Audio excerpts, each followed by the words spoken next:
ভাই দেখেন, একদিক দিয়ে মালয়েশিয়ান সরকার মানে অবৈধ লোকদেরকে দেশে যাওয়ার সুযোগ করে দিছে, অর্থাৎ আরো 1 বছর পর্যন্ত মেয়াদ বাড়াইছে। যারা অবৈধ আছেন তারা কিন্তু দেশে চলে যেতে পারবেন। অন্য দিক দিয়ে কিন্তু পুরো দেশে কিন্তু সিনিয়র অভিযান চালাইতেছে একযোগে মালয়েশিয়ান গভর্নমেন্ট। এখন আপনার প্রশ্ন থাকতে পারে যে একদিক দিয়ে মালয়েশিয়ান গভর্নমেন্ট দেখা গেছে কি অবৈধ লোকদেরকে দেশে যাওয়ার সুযোগ করে দিচ্ছে, অন্য দিক দিয়ে কেন তারা এভাবে সিনিয়র অভিযান চালাইতেছে? মানে গত দিনগুলো থেকে কিন্তু আরো অনেক বেশি সিনিয়র অভিযান কিন্তু তারা চালাইতেছে। কেন চালাইতেছে? কারণ আপনারা দেখতেছেন যে ইতিমধ্যে কিন্তু বিভিন্নভাবে আবারও মালয়েশিয়াতে দেখা গেছে কি অবৈধ লোকের সংখ্যা বাড়তেছে। কিভাবে বাড়তেছে? হ্যাঁ, মালয়েশিয়াতে থেকে কি মালয়েশিয়াতে অবৈধ লোকের সংখ্যা বাড়তেছে না, তারা কিন্তু বিভিন্ন দেশ থেকে অবৈধভাবে মালয়েশিয়াতে আসতেছে, বেশিরভাগ আমাদের বাংলাদেশ থেকে। আপনি যদি দেখেন ট্যুরিস্টের মাধ্যমে প্রতিনিয়ত কিন্তু তারা মালয়েশিয়াতে ঢুকতেছে। হ্যাঁ, তাদের একটাই আশা, মালয়েশিয়াতে ঢুকার পরে কিছুদিন পর্যন্ত আমরা বৈধতা থাকবো, মানে আমাদের যতদিন ট্যুরিস্ট ভিসার মেয়াদ আছে এতদিন আমরা বৈধ থাকবো, পরবর্তীতে আমরা অবৈধ হয়ে যাবো, কোনো সমস্যা নেই। হ্যাঁ, আবার যখন মালয়েশিয়ান গভর্নমেন্ট সুযোগ দেবে, মানে অবৈধ লোকদেরকে বৈধ করার সুযোগ দেবে, তখন আমরা ভিসা করে ফেলবো। হ্যাঁ, মানে এত সহজ। তাদেরকে দালালেরা যেভাবে বাংলাদেশে বুঝাইছে, তারা কিন্তু এসে এভাবে এই কথাগুলো বলতেছে এবং কি এই কাজগুলো করার চেষ্টা করতেছে। হ্যাঁ, আপনি দেখবেন যে গতবারও আপনারা যারা অবৈধ আছেন আমি আপনাদেরকে বলি, গতবারও কিন্তু দেখা গেছে কি মালয়েশিয়ান গভর্নমেন্ট অবৈধ লোকদেরকে বৈধ করার সুযোগ দিছে। কাদেরকে সুযোগ দিছে? যারা এখানে স্টিল ছিল। হ্যাঁ, হয়তো বা এক কোম্পানি থেকে লারি হয়ে তারা অবৈধ হয়ে গেছে, বিশাল জটিলতার কারণে তারা অবৈধ হয়ে গেছে, তাদেরকে কিন্তু মালয়েশিয়ান গভর্নমেন্ট সুযোগ দিয়েছিল। যারা মানে বাংলাদেশ থেকে কিংবা বিভিন্ন কান্ট্রি থেকে ট্যুরিস্টের মাধ্যমে মালয়েশিয়াতে আসছে, তারা কোনো সুযোগ পায়নি। এবারও কিন্তু তারা সুযোগ পাবে না।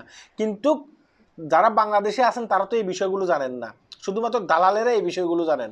দালালেরা এই বিষয়গুলো জেনেও কিন্তু তারা গোপন থাকেন, তারা এগুলো মানে কারো কাছে বলতে চান না।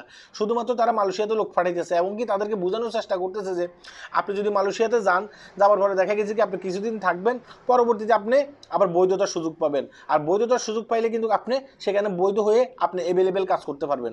এভাবে কিন্তু তাদেরকে বোঝানোর চেষ্টা করে। আপনি দেখবেন যে বাংলাদেশে একটা চ্যানেল আছে যারা বিমানবন্দরে আপনার করে, মানে প্রবাসীদেরকে জিজ্ঞাসা করে আপনি কোন কোন দেশে যাচ্ছেন, কেন যাচ্ছেন, কী কারণে যাচ্ছেন। বেশিরভাগই হচ্ছে যে আপনার মালয়েশিয়া ভ্রমণকারী। হ্যাঁ, মানে ট্যুরিস্টের মাধ্যমে তারা মালয়েশিয়াতে আসতেছে। তাদের চেহারা এবং কি কাপড় চোপড় দেখলে আপনার কাছে মনেও হবে না যে তারা ট্যুরিস্টের মাধ্যমে মালয়েশিয়াতে ঘোরার জন্য আসতেছে। তাদেরকে যদি জিজ্ঞাসা করেন আপনি কি ট্যুরিস্টের মাধ্যমে যাচ্ছেন, তারা বলে যে হ্যাঁ আমি ট্যুরিস্টের মাধ্যমে যাচ্ছি। কত টাকা খরচ করে যাচ্ছেন? কেউ বলতেছে 3 লাখ, কেউ বলতেছে 4 লাখ টাকা খরচ করে আমি মালয়েশিয়াতে ঢুকতেছি। ভাই, ট্যুরিস্টের মাধ্যমে আসতে হলে কি আপনাকে 3 থেকে 4 লক্ষ টাকা খরচ করা লাগে? মোটো আপনাকে 3 থেকে 4 লক্ষ টাকা খরচ করে না। আপনি যদি প্রসেসিং জানেন, আপনি 1 লক্ষ টাকার ভিতরে ট্যুরিস্টের মাধ্যমে মালয়েশিয়াতে ঢুকতে পারতেছেন। এখন এই যে লোকগুলো আসতেছে ট্যুরিস্টের মাধ্যমে, এদেরকে দালালেরা বুঝাইতেছে তুমি ট্যুরিস্টের মাধ্যমে ওখানে যাও, ওখানে গেলে তুমি কাজ পাইবা। তাই ওই যে আপনি দেখবেন যে একজনেরকেও মনে হয় না যে তারা ট্যুরিস্টের মাধ্যমে মালয়েশিয়াতে এসে ভ্রমণ করে আবার চলে যাবে। তারা ট্যুরিস্টের মাধ্যমে মালয়েশিয়াতে ঢুকতেছে শুধুমাত্র কাজ করার জন্য। আর এদিক দিয়ে মালয়েশিয়াতে অবৈধ লোকের সংখ্যা অনেক বাড়তেছে। এই যে অবৈধ লোকের সংখ্যা অনেক বাড়তেছে শুধুমাত্র ওই যে বাংলাদেশ থেকে বা বিভিন্ন কান্ট্রি থেকে ট্যুরিস্টের মাধ্যমে এখানে আসতেছে, এই কারণে অবৈধ লোকের সংখ্যা অনেক বাড়তেছে। আর এখানে যারা অবৈধ আছে, হ্যাঁ, বিভিন্ন কোম্পানি থেকে, তারপর বিশেষ জটিলতার কারণে তারা অবৈধ হয়েছে, তারা কিন্তু এখানে কাজ পাইতেছে না। কেন কাজ পাইতেছে না? ওই যে ট্যুরিস্টের মাধ্যমে আসা লোকদের কারণে তারা কাজ পাইতেছে না। এবং কি মালয়েশিয়ান গভর্নমেন্টও মানে বুঝতেছে যে হ্যাঁ অবৈধ লোকের সংখ্যা দিন দিন বাড়তেছে, এই কারণে তারা কি করতেছে, তারা প্রতিনিয়ত রেট চালাইতেছে। আর রেট চালানোর কারণে কি হচ্ছে, ওই যারা এখানে অবৈধ আছে, যারা মানে ইচ্ছাকৃতভাবে অবৈধ হয়নি, তারাও কিন্তু দেখা গেছে কি ধরা পড়তেছে। কাদের কারণে ধরা পড়তেছে? ওই ট্যুরিস্টের মাধ্যমে লোক যারা আসতেছে বাংলাদেশ থেকে কিংবা বিভিন্ন কান্ট্রি থেকে, তাদের কারণে ধরা পড়তেছে। আপনারা যারা বাংলাদেশ থেকে এভাবে ট্যুরিস্টের মাধ্যমে আসার চেষ্টা করতেছেন, আমি আপনাদেরকে বলবো যে ভাই এইভাবে কখনো আইসেন না। আপনি এখানে আসবেন, আসার পরে আপনি অবৈধ লোকদেরকে যদি বৈধ করার সুযোগও দেয়, আপনি কিন্তু বৈধ হইতে পারবেন না। কেন আপনি বৈধ হইতে পারবেন না? কারণ আপনি যে ট্যুরিস্টের মাধ্যমে মালয়েশিয়াতে ঢুকতেছেন, হ্যাঁ, বিমানবন্দরে কিংবা আপনার ফিঙ্গারপ্রিন্টের মাধ্যমে আপনার এই রেকর্ডটা আছে। এই রেকর্ডটা থাকার কারণে কিন্তু আপনি বৈধ হইতে পারবেন না। কারা বৈধ হইতে পারবে?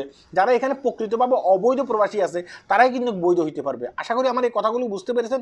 এই কথাগুলো জেনে আপনি আসবেন না, দালাল ফালালদেরকে টাকা পয়সা দিবেন না। ট্যুরিস্টের মাধ্যমে এখানে আসবেন, আপনি গ্রেপ্তার হয়ে যাবেন। ভিটামাটি বিক্রি করে কেন এখানে আসবেন? কিস্তির টাকা নিয়ে কেন আপনি এখানে আসবেন? কেন এখানে এসে বিপদে পড়বেন? আর এই কথাগুলো বলে হয়তো আমি শত্রু, আমাকে কমেন্ট বক্সে এসে গালিগালাজ করে। যেটা সত্য আমি সেটাই বলি, আর সেটাই বলার চেষ্টা করব। আপনাদের মন চাইলে আপনারা শেয়ার করতে পারেন। আল্লাহ হাফেজ।